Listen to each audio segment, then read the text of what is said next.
Bakit ba binili natin tong scanner na to mga bay? Ang main reason talaga nito is para makapag-program tayo ng mga susi to sa mga ECU. Pwede natin ito magamit mga bay kasi meron tong programming din. Natin kung meron DTC. Yan. So ito yung kanyang DTC mga bay. Yan. Touch position not relearn. Okay? So check natin kung ma-relearn ba to gamit yung scanner natin. Okay. Punta lang tayo dito sa special function. Tapos relearn natin.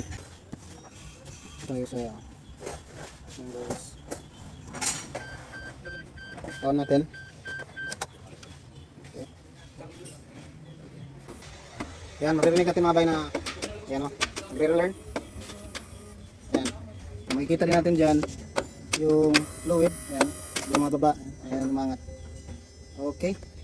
Ito natin ma-relearn. No DTC found na.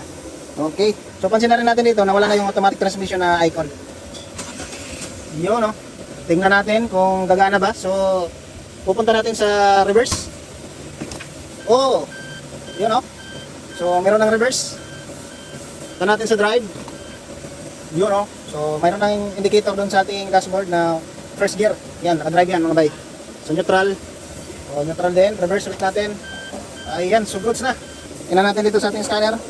Ayos. X2 lang sa kalam.